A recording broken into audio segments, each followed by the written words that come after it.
There we go. All right. Welcome to week 6 recap. We got special guest Grant Peterson live from Grant Portland. Peterson. We're just discussing bye weeks before we went on the air. But let's go. Let's start with the week that was last. Commissioner, why don't you start off the show?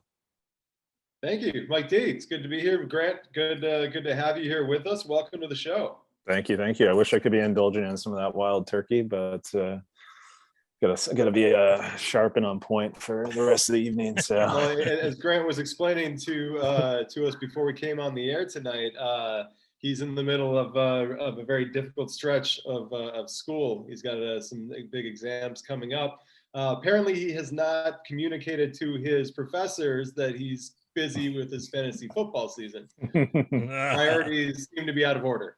Yes. Yeah. That's all right. That's all right. It happens. But we're all being put to the test this week as the bye weeks have begun. Or roll on. I suppose they began last week, didn't they? I think so. It wasn't that many. I think it was just I feel like it was just the Lions and the Detroit, definitely. The Lions and important people. I mean, they had to go hide after or the Broncos. Yeah. They were playing. They weren't on hiatus. They were actually playing. Before we go any further, I should point out, Grant, I'm really impressed with your ESPN background. Right? I feel like we've cut to a correspondent. And all it's missing maybe is a Nintendo. You're like an insider. I mean, if you could see the titles better, you'd find that there's not any good sports related titles. I'm not like Schefter or I don't know what Schrager has at home. I mean, some of this it's kind of a scatter shot. Yeah. Some things had to be removed. And I do look at the books. I do look at what they're reading. So excellent. Yeah, I mean, there's a few over here. The Thing, that's good. There's The Thing. There's like the A24 Hereditary screenplay. That's Sarah's. I got some stuff over here. Fits with the movie theme. So I wear a movie T-shirt every time I have a movie shirt on. Shutter Goblin. There it is. I like it. Yeah. There's some other stuff hidden up here that I might reveal a little later. More movie related stuff, but I definitely read I definitely check out the background and the ESPN correspondence as well, Mike D. And I wonder how carefully cultivated they are, knowing that they're going to be on national television. It is. They gotta be. Did either of you guys see that movie, that Soderbergh movie that was on HBO Max, where it's the Kravitz girl and oh no, I didn't but you know what I'm talking about. There's a CEO in that film has a short scene where he's doing a Zoom call and he gets up, and obviously he's not wearing pants, he's just wearing boxers but his staged bookshelf. And I like to think of that of like Schefter, that especially, but then on Real Sports earlier this season they showed the office, and it's like, okay, it's an actual office. I get it. It does look like a nice office. It's like oak and a lot of fun stuff. But there's a couple correspondents from Tampa that I think they just do it in their guest room or something with white shades down. The lady covers the Bucks and Cindy Baptista. Damian Woodley always does a feed with a baby grand piano in the background. Perfectly placed. He's good. I like that. So I think we should start with what I think was the game of the week, and that's Mike D once again catching high points and giving John back-to-back Apted his first loss of the season. I like it. I'm back after a 2-week hiatus of losing. Now, Catch 22, I don't believe, was that your name for the week? Yes. So I'm going to stick with it. I'm going to stick with the name until I lose, because I've lost 2 in a row with names that I wasn't very happy with. Okay. Commissioner Gordon and Batman, they lost. Yep. The Alien, he lost. So I am impressed with Grant's names. They're hard to come up with. Catch 22 just came to me. That's I don't even know if that is that McCafferty's number. Yeah, hopefully. Or is he 25? Yeah, that's McCaffrey's number. Okay, then I'm good. Yeah. Yeah, then we're good to go. We're good to No, go. you're good. Yeah. Thank you for the compliment there. I don't mean to derail the commissioner. I'll save No, conversation it's for a little hard. bit later. No, I was stuck. I was worried there for a little bit. It was Christian Kirk was worrying me, but he got a late touchdown. He did. Helped me out, and then I was like, okay. And then I had to sub in. Irv Smith got me a touchdown, my sub, but I just picked up off the waiver wire. Yeah. And then the Rams. That's a classic tight end waiver wire fill-in performance. 4 catches for 7 yards, but he got the touchdown. Yeah. You know what I mean? When you're just grabbing a tight end off the waiver wire, that's all you're doing is just praying that he falls into the end zone.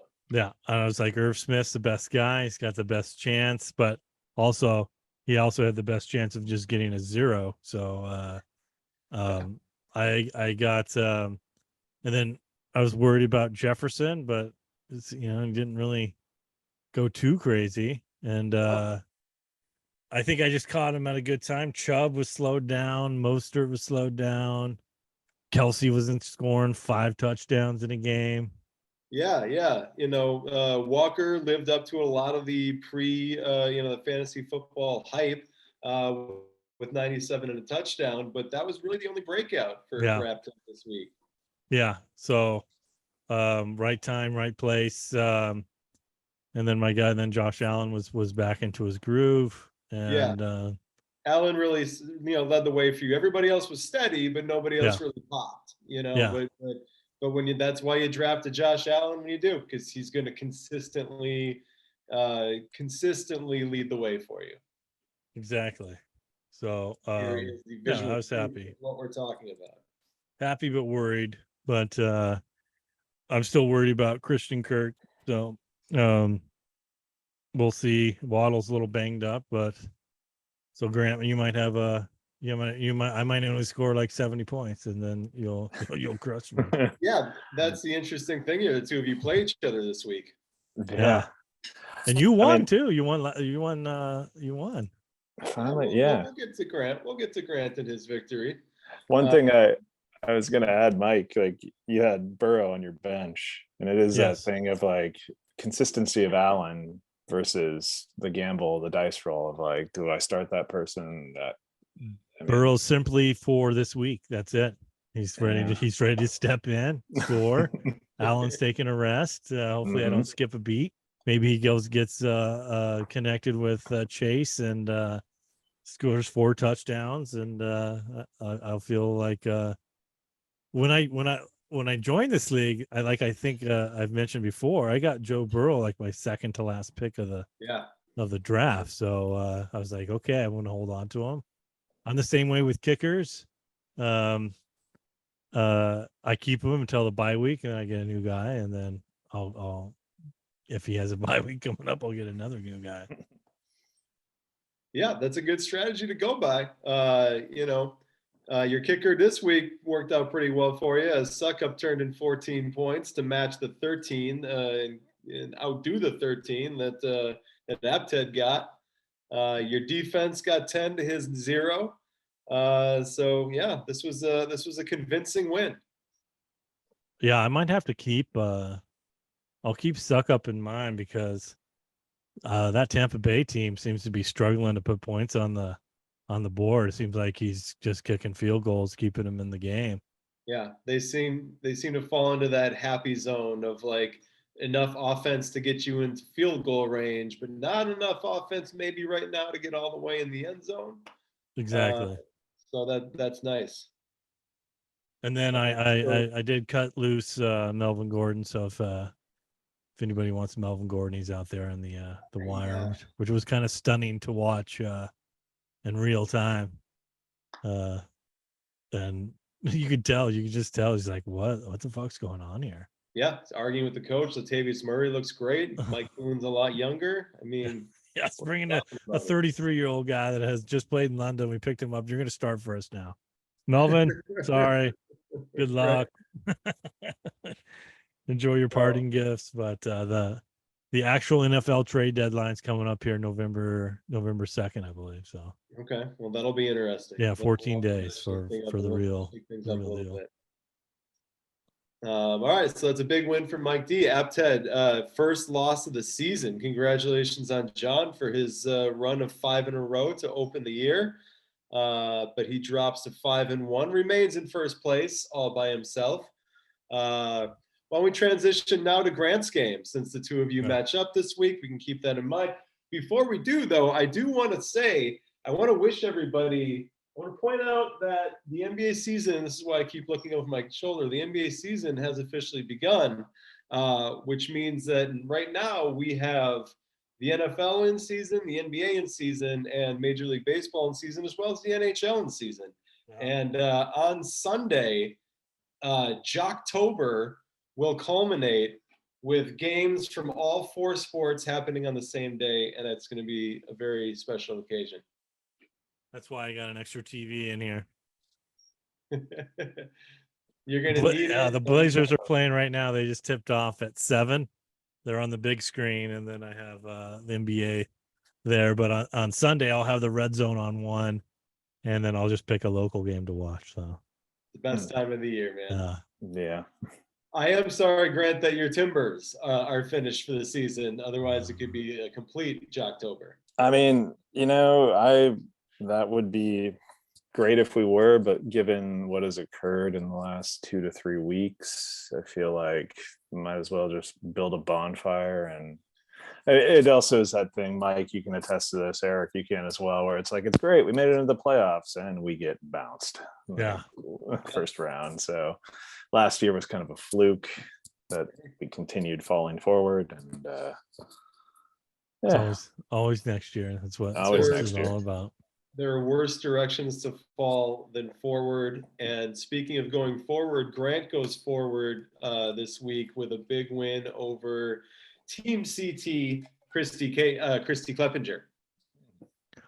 Well done, Grant. Big win. Yeah, good job. You could have gone 1-4. Now you're 2-4. You're moving up. Yeah, I was kind of like, we were watching.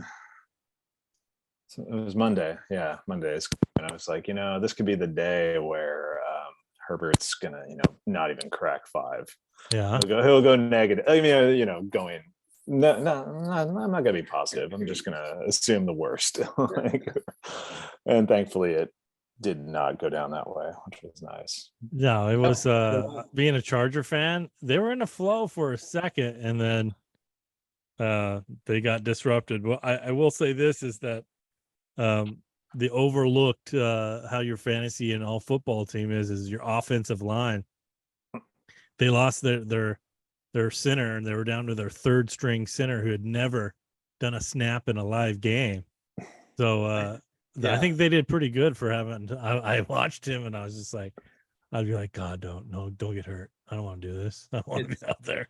If you're really going deep, then you're aware of like the offensive line condition of like at least your quarterback and running backs, right? And also like who's going to be guarding who this week. Patrick Surtain was blanketing Mike Williams for me last week. We'll get into that later, but like I don't go deep enough to know that. Maybe I should. But Grant's going. He's going. He had what you just said, the running back and quarterback. You were going Herbert Eckler. Yeah. You had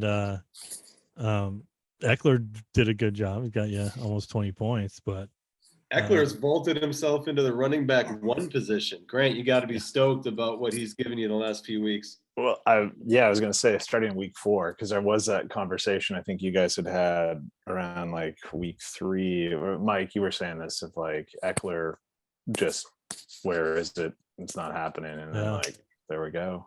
All of a sudden, 5 touchdowns in the last 2 weeks. It's awesome. Was it you that was saying he was projected to have 31, or it was 31 last season? He did have 31 last season. He did break the record. I'm kind of on the fence with Staley. He's not an established coach. He just kind of came out of nowhere.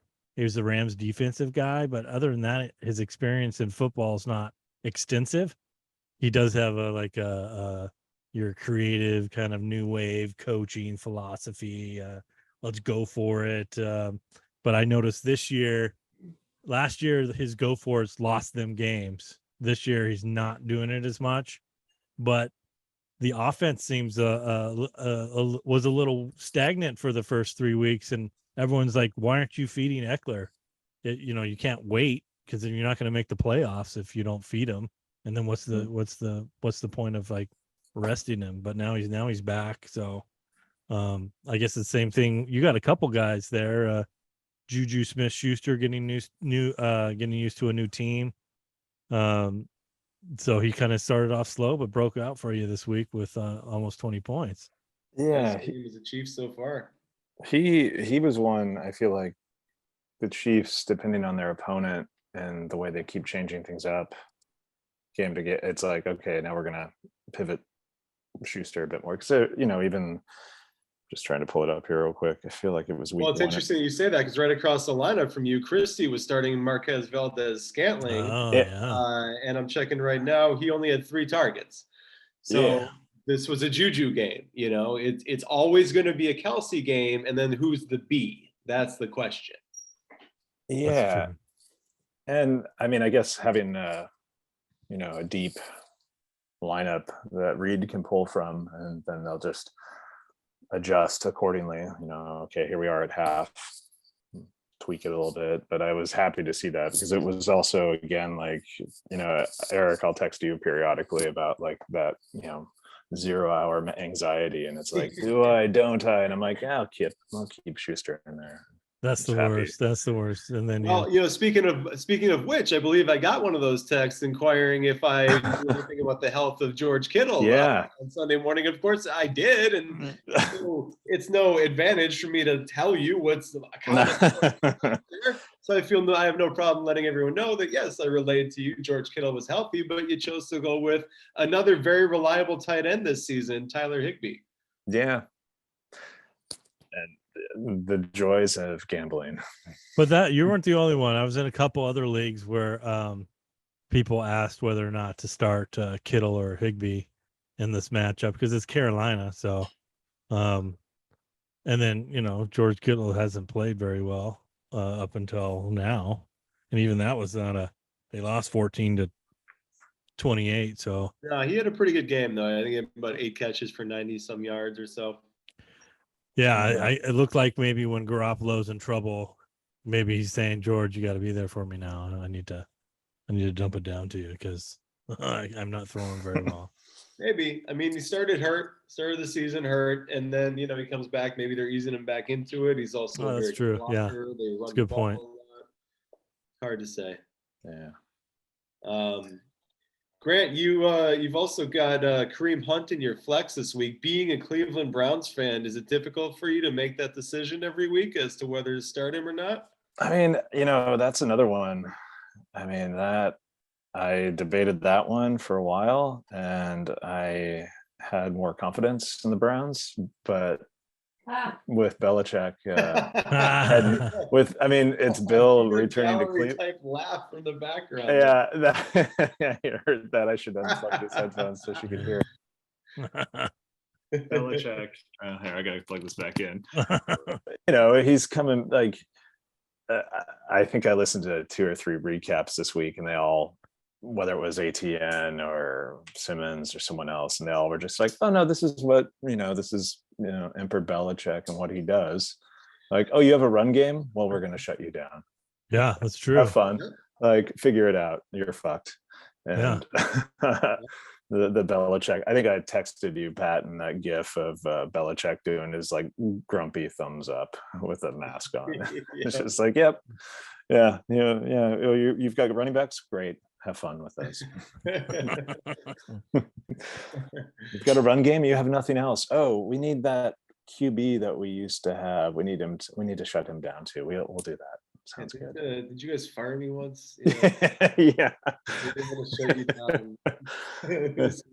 We'll have Zappy Hour all week. So starts at 1, goes till whenever. Well played, Zappy Hour. Across the field from Grant, the struggle was real for Team CT this week. We mentioned the bagel that she got from Marquez Valdez-Scantling already. She got 1.5 from J.K. Dobbins. Hollywood Brown got injured after only putting in. I did get 9.3 for her. Tough week for Christy. Kyle Pitts played. He decided to get at least 9 points, and well, there's the bye. Yeah, so the Raiders bye. So hit with 3, and when you're drafting. And if you get those draft tools, you pay for the premium stuff. They let you know before you draft the person that, hey, you already have 2 on your team. So look for the week 6 bye. You might be in trouble. Luckily for Christy, no one else was on a bye this week. It was just, on her team at least, it was just the Raiders. But if you get hit with maybe another guy that's off, suddenly you got 4 guys out of your lineup. But anyway, it was, that's a tough spot with the tight end too, because Kyle Pitts finally gets in the end zone, but it's only on 3 catches and 19 yards. Zach Ertz outplayed him anyway for Christy. So, she's going to figure it out. She's a hell of a player. I hope it doesn't happen this week, though, because she and I are facing off. So she's got she'll have Adams for Brown. Jacobs will go back in for. She'll have the Raiders back. I don't know who else is on bye. I don't like to look too far into the other team that I'm playing. Knowing my luck and how the season is shaken out so far, she will probably have a big bounce back game and hang 145 on me. You know what? Speaking of which, let's jump to my game, because I got a bold tip with you, Laemmle Leaguers. I work hard as your commissioner. I try to do a good job for you people, yet all you do is hang big games on me. I am currently leading the Laemmle League in points against. I don't know what I did to you people or why you have such a chip on your shoulder for me. Please stop scoring so many points against me. Thank you. Speaking of that. Yeah. Curtis didn't run it up on me, but I didn't come to play this week. But 107, you're going to win a lot of games, and he did. Mighty Joe Young Shuku. Young Wei Koo. Mighty Joe Young Wei Koo. That was a good name. That got a laugh as well when I was showing the lineups to Sarah. She was. Well, I think last season I went at some point with Forever Young Wei Koo, and I wanted to because I don't think he's going to be on the roster very long. So I wanted to get him in while I could. But he didn't. 4 extra points. What are you going to do? It's an opportunity thing. He didn't have the opportunity so much. Mike Williams played well for me, as he does often. AJ Brown's okay. I'm waiting for that monster game from AJ. Haven't seen it yet. I love Ramondre Stevenson. I thank the draft day Eric for drafting him, because I think he's going to be a big time player going forward. Yep. Jeff Wilson made the unforgivable mistake of fumbling in a Kyle Shanahan-led offense, and that put him in the doghouse for the rest of the game, left him with only 7 carries, and really hurt me. Yeah. You can't fumble. That's my story, really. But, credit where it's due. On the other side of the ball, big day for Kurt. Tyreek Hill goes 12 catches for 177. Just another day for the cheetah, I suppose. Jesus. Yeah. No matter who's throwing the ball. Yeah, that's not even Tua. That's that was split. Yeah, it's not Bridgewater. It was Skyler, then he got hit in the head, and then Bridgewater came in. That's crazy. So big day for Tyreek. Devontae Smith doesn't outplay AJ Brown, but matches him. Definitely matches him. And I got nothing out of my flex because Russell Wilson's not going to really power much of an offense. days. No. Cortland Sutton is hurting for it. It was sad to watch. I guess reports came in after that he's got a hamstring issue, but it did look like when that pocket collapsed, that's not your normal Russell Wilson. Your normal Russell Wilson, the pocket collapses, he pops outside and does something, throws the ball downfield like he did for that first touchdown, but he's not. He's scared. He was like, I don't know where to go. I don't know what to do. Tell you what, man, Aikman seemed to have a bit of a chip on his shoulder. Yeah. I feel like everybody thinks that Troy Aikman hates their favorite team. Yeah, exactly. but I kind of feel like Troy Aikman might hate Russell Wilson a little bit. He was pretty tough on him. He was tougher on Russell Wilson than me. And I'm saying that Aikman was a little hard on him. I noticed that. And I noticed he would say, boy, Herbert really made a smart decision there, dumping it down and getting that thing. And then I don't know what's going on with Russell Wilson. He had an incompletion one time, and Aikman just went out of his way to mention like that it happened because he was short. Yeah. I think he said it during the replay again. Even he's like, "Yeah, you can see. You just can't see around the taller lineman." That's true. Yeah. I mean, it does seem like, and I feel like there's the initial, oh, he's short, and then like Buck, yeah, and then like I'm gonna bring it up again right before we go into half, and that's about where I checked out. And then I came back in when I caught like some of the fourth, and into the last few minutes, but it was just like, oh yeah, I gotta make another dig about him being short. Yeah. He doesn't have a good eye line that he can't see over those players. It was just like, wow, but very modest in how I'm gonna make a dig at him. That was a good one. It's still kind of weird. I love the Manning cast, so if they're not on, I did listen to the game on Monday, but if they're not on, sometimes I'll listen to the radio. I think Kevin Harlan does Monday Night Football. Oh, nice. I like Kevin Harlan. Yeah. The excitable Kevin Harlan. Yes.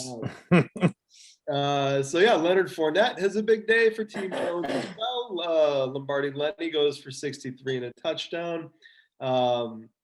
As I've said many times, I try not to know who I'm playing against during the day to not ruin my Sunday. But I had a feeling I was playing against Fournette. So every time I saw him on Red Zone, I just got a little angry, and so it was. I was playing against him. Yeah. You ran up against Dawson Knox, also scored got in the end zone, and Singletary played. Yeah, Aaron Rodgers only had 11 points. So I think 12.7 out of Singletary has got to be his season high. Nope, he went for 19.6 in week 3. That's a big number for Singletary. He doesn't do a lot in that offense. No, they usually don't throw to him. They usually bring in Moss at the goal line. 17 carries this week and 5 targets. Wow. Yeah. They switched something up. They seemed a little bit more in sync. Yeah. Kudos to Team Jones for seeing that coming and making the most of it. So Kurt gets the win. He goes 2-4, drops me to 3-3. There's a log jam at 3-3, I'm pretty sure. If I'm pulling this up real quick. Yeah, we got 1, 2, 3, 4 of us stuck at 3-3. Mm-hmm. So this is a good time since I probably didn't read the actual standing. So if it's how does it go for a tie? Does it go head to head or total points against or a 4? Yeah, I'm pretty sure the first tiebreaker is points 4. Okay. It has to be. I don't think I can customize that. If I can, then I'm sleeping on the job because I would have. Yeah. But I got to imagine it's points 4. Okay. Right. I mean, look, and this is an opportune time for me to say it because I don't want to look like I'm complaining, but I don't think your record, I've never thought your record should have anything to do with your playoff standing. You have nothing to do with what the other team does, with how many points the other team scores. I think the record thing is fun. It's fun to have a weekly like matchup where you're playing against somebody. Yeah. But when it comes to playoff time, if there's 6 teams that get in, it should be the top 6 scoring teams in the league. That's the only thing you have control over. It's true. I don't know. It's been a chip on my shoulder for years playing fantasy football. I wonder what the two of you think about it. Grant? I mean, I kind of have chalked it up my limited experience with fantasy, both NFL and NBA, but I do think there is that component of like, yeah, you could have a really great record, but it's like your points. It seems like that's what it should be. I'm not just saying this to agree with you, Commissioner, but I mean, it is like one of those, like I'm looking at the standings right now and I'm like, oh yeah, okay. It kind of starts to like when you really go down to the season stats as well. No, I agree. I understand the frustration is what I'm trying to. I think the point that you brought up has been addressed in this new sleeper app with the basketball, because that was the complaining. This new basketball system's a lot like football. But it's based on points. You pick one game per the week. So you have 8 starters. You pick the game that their schedule. So for instance, I have Dame Lillard on my team. This game tonight counts, but the other 3 during the week do not count. You pick a thing and it goes off of the score, and you combined high scores, and you can actually bet on it. But it's part of fantasy. And I think there are some football things that you can mess around with scoring. But yeah, you're right. Top scoring, because you can't control Jeff Wilson at 0.5. Well, even that's fine, because that's my point total. But like, you could, hypothetically speaking, it'd be, obviously incredibly rare, but hypothetically speaking, you could lead the league in points in a fantasy league in scoring and not make the playoffs. If you just happen to run into a buzzsaw every week, if every week some team outscores you by a point, but the next week, that you would have outscored them, but you just didn't happen to play them. It's just one of those things, It's random. I get there's this element of randomness to fantasy football, like there is blackjack and poker and every other, gambling thing on earth. But like, I just think if you reduce the randomness as much as possible, it becomes a more fun game. I agree. And I mean, not to continue agreeing, but it's very similar. I dabbled into my politics listening for a little bit today, but it's like that thing of an electoral college deciding, popular vote does this, and just that frustration. Like you could have had won by 3 million votes and you're not elected. But I don't want to take us off point, but it is frustrating, because I do think that randomness of like you're losing by 0.8 of a point. It is. I get this random text today. It says, Michael, is your address 1410 Southeast Belmont Street? And I haven't lived there since I worked at the Laurelhurst. If not, your voting registration, you're in. We'll get it there. I like it. Oh, geez. That's been a good 15 years. Wow. It was a good place to live, though, on Belmont. Loved it. That brings up another interesting angle of this week's matchup between the two of you. We're pitting Laurelhurst employees against each other, present and past. That could be I feel like little Laurelhurst side bet outside the Laemmles. A little prop bet on the side. Yeah, we should have the Portland little. Oh no! You know what? I'll change my name. Maybe I'll use Flynn's name, or yeah. I mean, I'll do a little Laurelhurst name. I'll come up with that tonight. I might. I'll. Thanks for bringing that up, Pat. That's great. No, that was a good one. Yeah.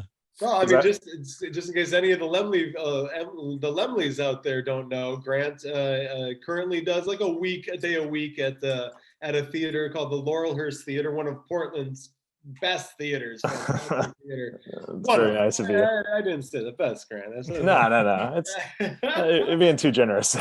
It's very well built. Certainly one of my favorite. Often voted favorite in Portland by Portlanders. And Mike D worked there years ago. How long ago was that, Mike D? It's right after Laemmle's. I think it's right after I came to Portland from the Monica Fourplex and the after the Fairfax closed. That day that was. Yeah, popped up there and talked to Chris and some of the other guys, and next thing I know, I'm on a shift and threading up the old projector from the 1870s, and I can only wonder who Woody and Prescott will be cheering for in this matchup. Yeah. I mean, I'd hope me, but maybe like I feel like there are times where I cause more issues, whether it's calling to complain after having a negative interaction with a representative from Deluxe Services about why I couldn't have a trailer for a Netflix film, and the woman got very short and curt with me.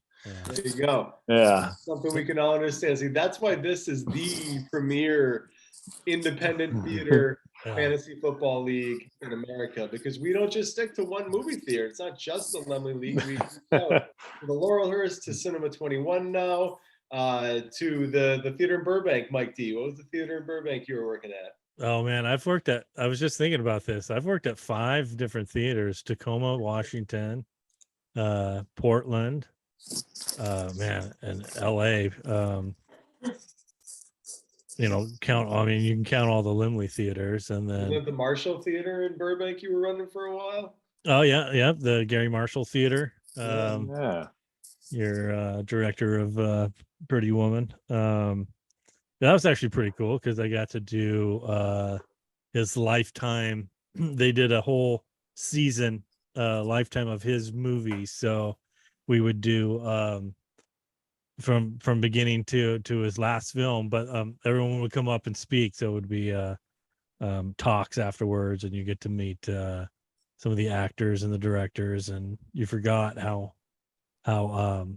the films that he made. I forgot. I didn't know he made Beaches. I forgot about that. Awesome. He got Linny and Squiggy and Young Doctors in Love, and it was pretty cool as far as film projection. But there's nothing still like I don't know when was the last time you were at the right down from the Fairfax the Asylum Sherman, movie? yeah, Sherman's old spot. Oh, the New Beverly. Yeah, the New Beverly. Quentin's house now. Yeah. It's been a while for me, man. I used to go. I got a little nephew in LA. I would take to the Saturday morning cartoon club. Yeah. That was a few years back, but that was the last time I was there, probably for one of those screenings. Yeah, sure. Yeah, old, like Looney Tunes, like Warner Brothers stuff is fantastic. I used to love that shit. 35 millimeter cartoons, man. It's just so cool. No, that was a good community of for the film people. Sherman and his son were pretty awesome. We used to give him butter, Patton and I. They used to. Yeah, absolutely. Sherman would come over. Yeah, that's how I ended up working a few shifts doing projection over at the New Bev. Yeah, they say, hey, can I? This is just those two. So, yeah, but I think it's still the same. I haven't been in since Tarantino bought it, but yeah, I think he fixed it up a little bit. Put more money into it. But that's a platter. Oh yeah, you got 3 projectionists here, but that was a fucking platter. It was like the big as my garage. Yeah. I tell you what, last year, shortly after I moved to Portland, I saw something on Facebook or somewhere where they were looking for help as a 35 millimeter projectionist and print runner. Man, I almost moved back. I almost sent in my application. Oh, that's right. Yes, I thought about that too. I have a friend that had to move. He moved down to LA for work, and he had DM'd me via Instagram and Twitter that like, hey, check this out, projection, like that very job. And he's like, I know you won't do it, but I saw it and immediately thought of you. And I was like, I considered it. I did consider doing that. And I don't need, I have a great job, but I was like, I'd still do that. And Luis has called me up because they got a print in and no one knew how to do it. And he asked me if I remembered, and it had been like 7 years. I was like, maybe if I got there I could get the brain going and figure it out. But then I was like, why don't you call Jesse? I'm sure he's available. So they got Jesse and Mike, the other Fairfax dude. Oh yeah, Mike. I Kaczynski. was friends with him on Kaczynski. I was friends with him on Facebook for a while. He had lots of posts about on Facebook. He's a good dude. I like Kaczynski. I was always fond of him. All right, I like that little projectionist sidebar. It's awesome. Yeah, for sure. But getting back to business at hand, let's move on to let's get away from this ugliness and move on to Country Roads Take Mahomes versus what became Dude, I Hate You, Carson Wentz. I'm sorry. After beginning as Dude, Where Is My Carson Wentz? Justin. Justin, if you're watching, we want you on the show. We consider you a big time get. Please come on the show sometime. I know it's been a tough season for you. We want to embrace you and help you get through this, man. It's a tough season for you so far. I think you're going to turn it around, but it's been difficult for Justin so far. This is another example of that. I posted it in the fantasy chat. I just got the name change. 5-6 is gonna be tough for you. You're not gonna win a lot of games with that.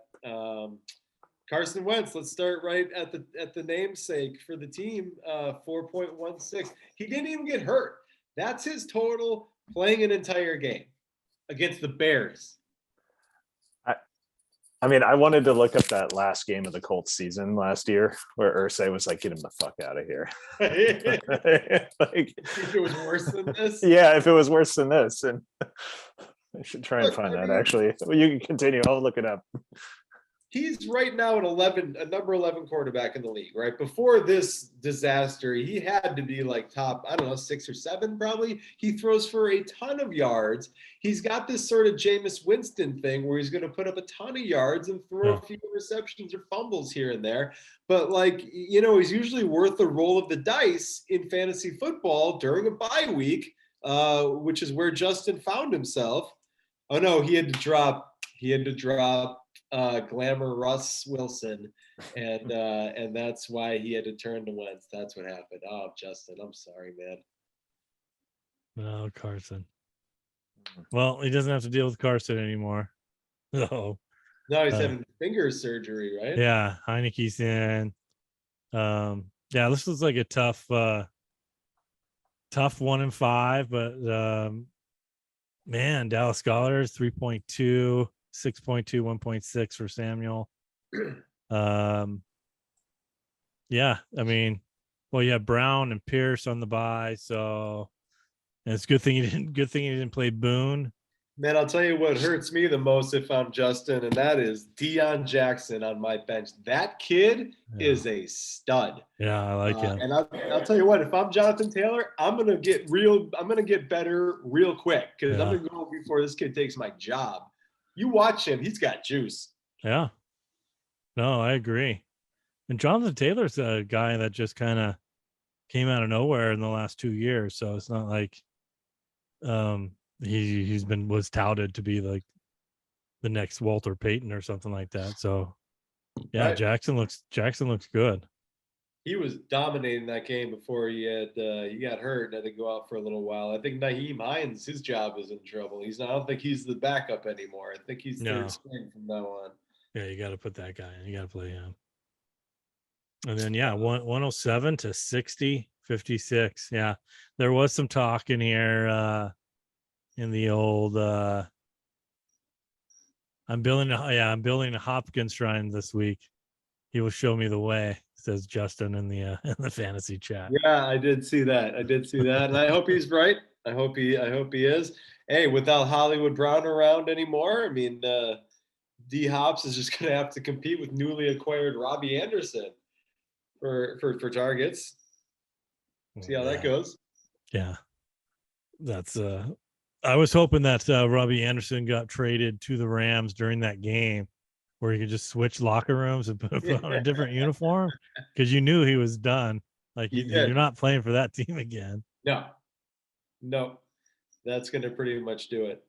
If I was running the Rams, I'd be like, yeah, let's do that. That'd be cool. Let's trade for him right now, do his physical at halftime, then put him in the game. So it was a struggle for Justin, and then the other side of the ball, Treasurer Kleppinger did enough. She got to 107. You're going to win a lot of games at 107. The Jamar Chase, I'll tell you what, when your quarterback walks into the stadium wearing your college jersey, it's going to be a good day for you. I think that's fair to say, and that's what happened in that particular case. Yep. Mahomes, Kamara, White, Chase. So 3-3, 500. You're 3-3. She's in the log jam with me. The treasurer and the commissioner caught up there at 3-3. And when do we start? When do we start the playoffs? What's that? Week 12. We got a little ways yet to separate from each other. Where are we in the? Do you have it pulled up there? I don't. Standings. Let's see. Yeah, week 14, and then we begin the playoff. Okay. So we got some time. The cream will rise to the crop. I'm not worried about that. Oh, they give you percentages on here. I like it. It does. For whatever it's worth. I'm not sure where those numbers come from. 36%, Grant. Got to get that up there. I had it on mute. Sorry. Yeah, no, I was looking at that earlier and I was like, God damn it. And also it was showing my moves, and I think I've had 8 or 9 total, which is unacceptable. No, that's good. I like it. I like your player movement. Yeah, that could speak to the confidence of the players that you do have. Or that I want to sit on something longer than I should and need to jump and take a chance. But it's not speaking to a lack of interest or effort. You're paying attention every week to the bye week. It's not that you're not engaged. True. So, yeah. Decision day decisions. Hindsight's 2020. Fantasy football is brutal.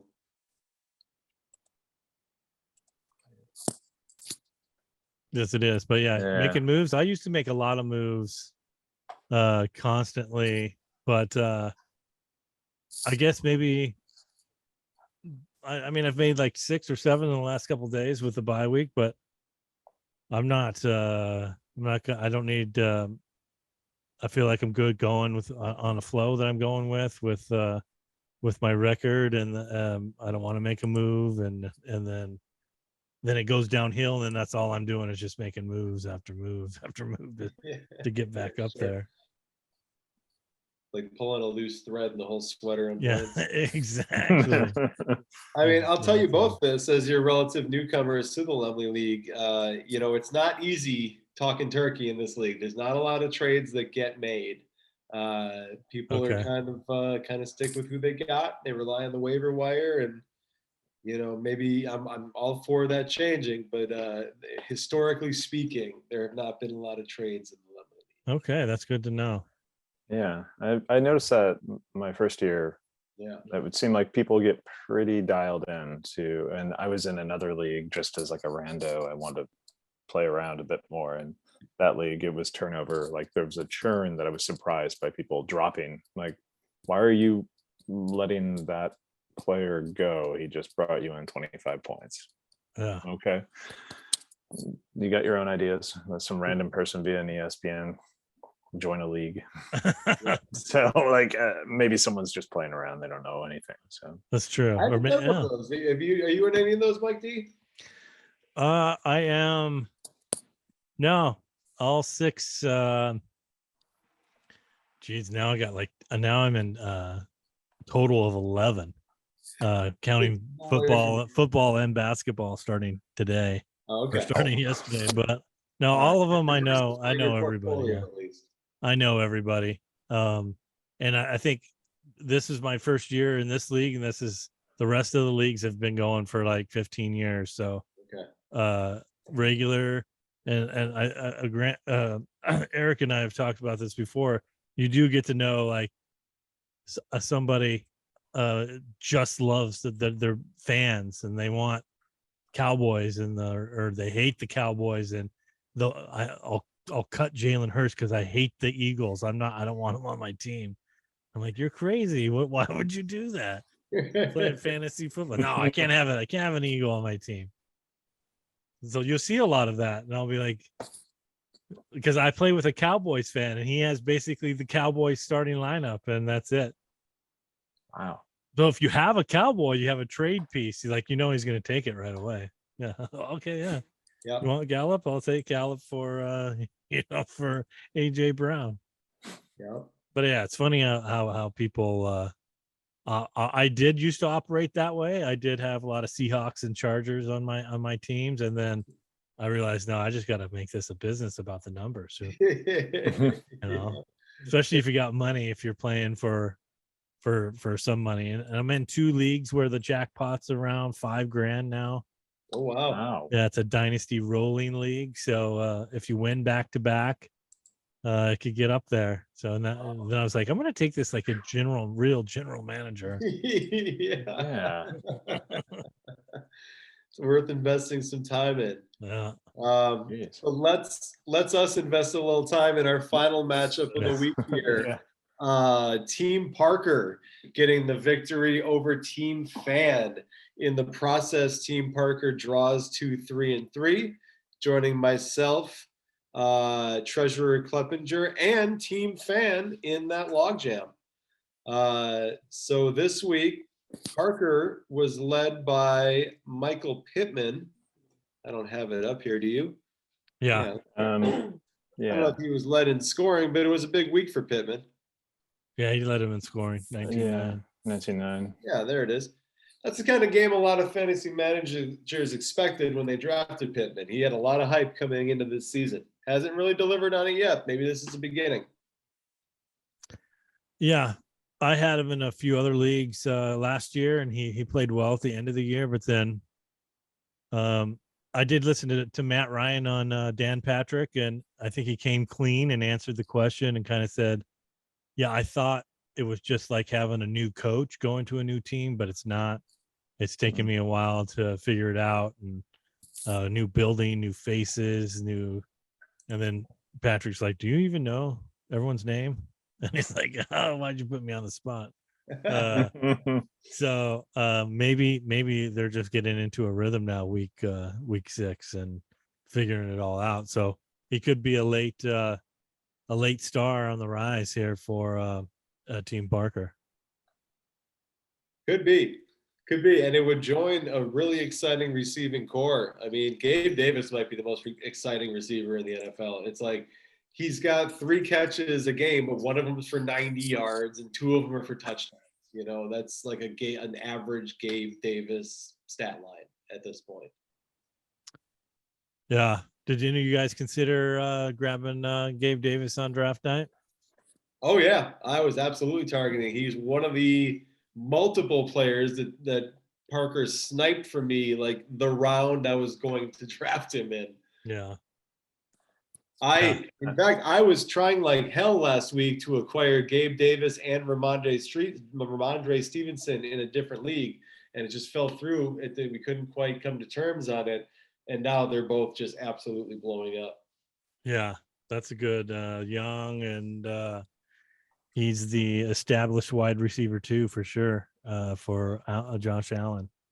But yeah, and that's an offense that can support 2 receivers. Not only the stud that Grant has in Stephon Diggs. Oh yeah, yeah. Diggs is gonna get his. A guy like Gabe Davis, Grant. Are you over there going, fuck Gabe Davis? Just feed Stephon Diggs, man. I mean, a little bit, but I feel like, much like how we were talking about Casey and the way, like, between it's Schuster's week. Like, I know it's going to be a balance, and I feel confident with Diggs. Yeah, but he should. Sarah has Davis, so I'm like, I hear explosions of yells or cheers, and I'm like,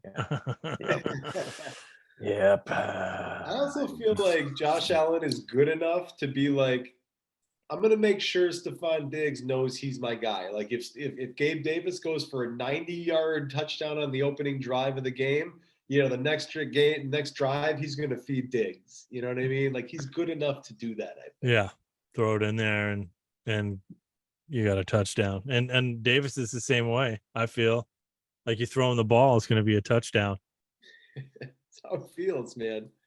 I gotta throw in here real quick on Team Parker because I had put on my watch list Gino, and then I was like, shit, he's gone. And I was like, Parker had him. Just there's one of the podcasts I listened to, and they would make a joke about Vino with Gino, and it was mainly a lot of shit talking about Gino. And then like the season started, and they're like, oh, Gino's actually pretty good now.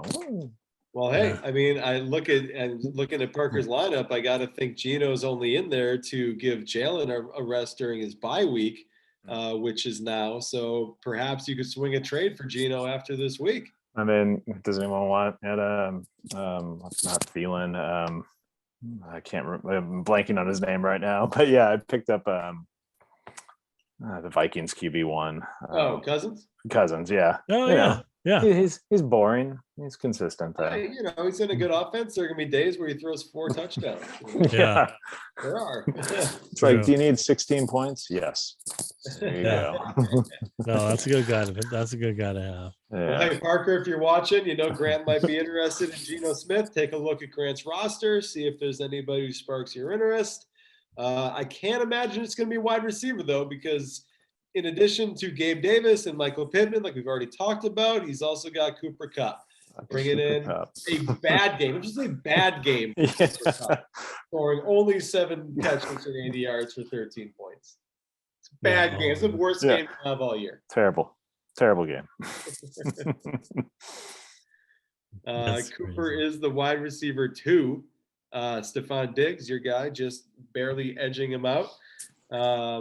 It was a very modest day for Jalen Hurts. He didn't need to do much more, They just ran the ball, and he got in on QB sneaks whenever he needed to. It wasn't anything flashy, only 155 yards in the air.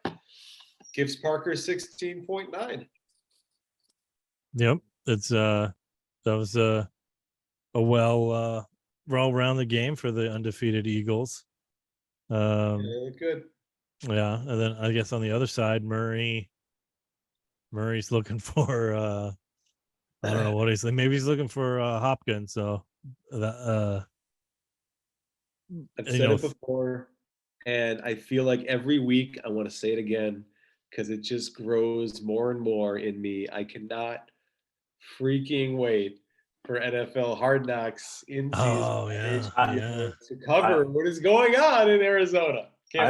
I looked it up yesterday because I'm like, are we? And it's like, nope, November 9. It's a little way away. Yeah. And I was like, I want it now because they were doing those teases during Hard Knocks this season. Yeah. And I'm like, oh, give it.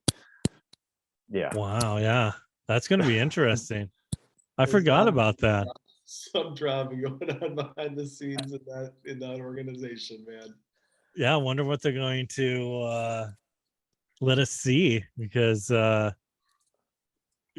it's kind of cool to hear the press conferences with Kingsbury, and then we'll match it up with Hard Knocks of, oh yeah, I'll give up my play call, and we just need to find a way to win here.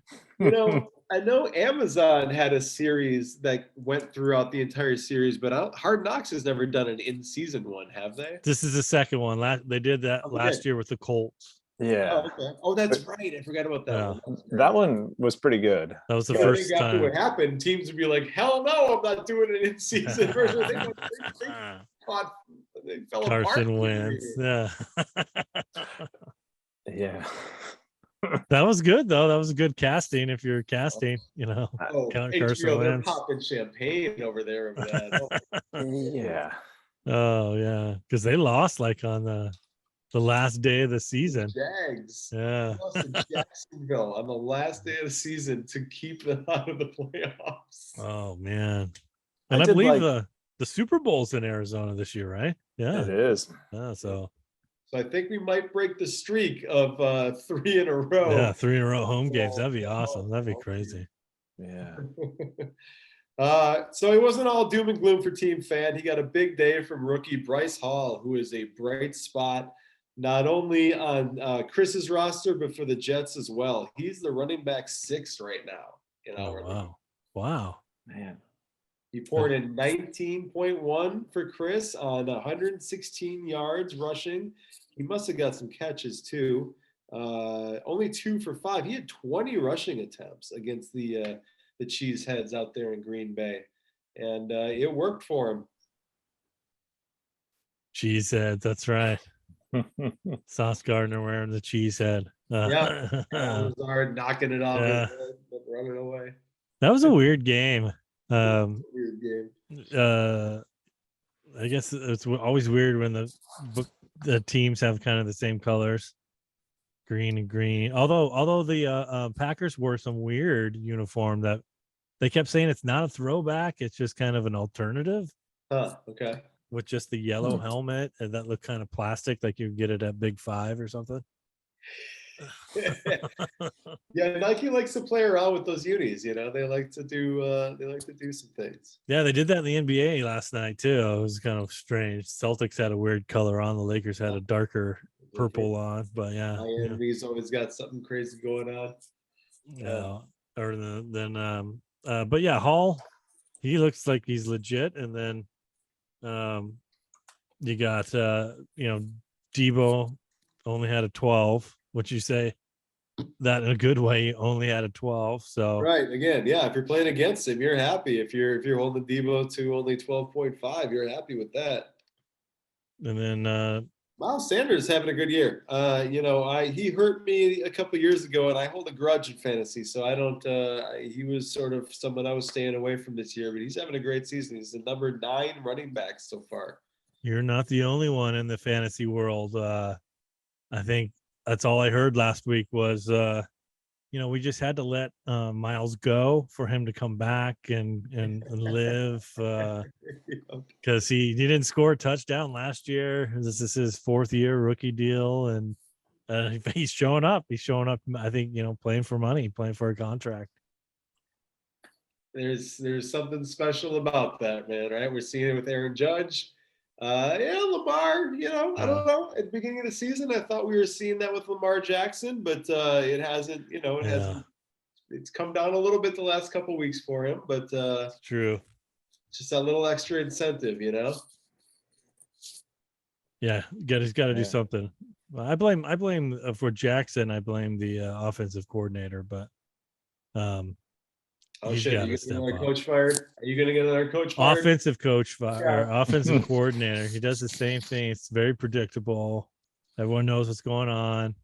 But hey, they signed Deshaun Jackson, so let him fly down the field, let him throw it, see what happens. Yeah, that's fun. Sign him up for 3 touchdowns at some point this season. There will be a week where Deshaun Jackson just erupts. There always is. I'll put this out here now. So you guys know Will Fuller. Yeah. Sitting on the sidelines. Really good. 28. Can score points. People are trading for Robbie Anderson, Deshaun Jackson. And this guy's not signing with the team. It's I'm putting it out there in the world. What's going on with you, Will Fuller? He's done, or he's a free agent? He's not signed. Yeah, he's a free agent. Yeah. But his name doesn't come up with anything. And no, all they talk about is Beckham. Yeah. So, and he's supposed to go to the Chiefs. That'd be interesting. Yeah. Very interesting. I saw Josh Gordon got cut. I don't remember who from. I know from the Titans. Then he caught on somewhere else, and he got cut there. Yeah. Well, he had 6 chances. I cheer for that guy. I do. I like him. You're right. He had an unbelievable amount of chances. Yeah. So what are you gonna do? But but it wasn't enough for Team Fan as he fell to Team Parker by almost 20 points, and that's the week that was in the Laemmle League. Yeah. Yes, sir. So we look forward to next week. We have the 2 of you squaring off again next week. Hopefully, Grant, if your schedule allows for it, you can come back and talk about the drama that was between you and Mike. That's right. Yeah, no, I definitely.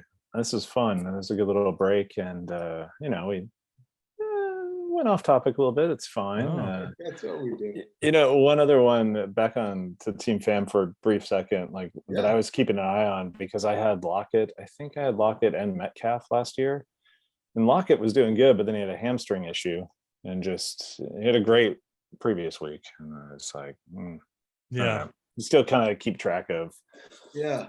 certain players, and I mean that was one of those things too of like you remove Wilson, and it's like no, DK Metcalf and Lockett are still perfectly capable. yeah, They are. And DK's been all right. DK's had a great season. I feel like Lockett's sort of a forgotten man over there, though. I don't feel like he's doing a lot. Hit and miss.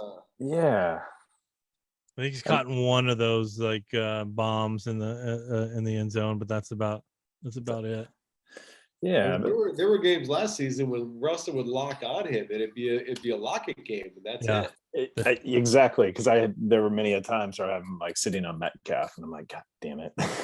It's like the Diggs Davis situation again. Maybe that's what's wrong with Russ. He doesn't have his Lockett guy just to bomb it to. Yeah. What's wrong with Cortland Sutton? What are we doing here? Come on, give him the ball. At least he didn't say let's ride. He didn't say let's ride after the press conference. That caused I didn't realize that was such a big deal that he broke protocol. Yeah, no, you shouldn't do it. Broncos country, let's ride. When you lose back-to-back overtime games, you shouldn't be like, hey, Broncos country, let's ride. You should say, no, there's something wrong with me. I need some help. Let's settle down and anyway, we're not gonna get on a Russell Wilson bashing. That's true. Here, you know, if I'm not the one doing it, you guys shouldn't be egging it on. I mean, come on. I mean, I'm sure there'll be more next week that we can. He's no Geno Smith, that's for sure. He's on the waiver wire. He's out there. I think I tried to pick him up, but I did. It just didn't. It didn't go through. He's right there for you. You can try to get it. Feel free.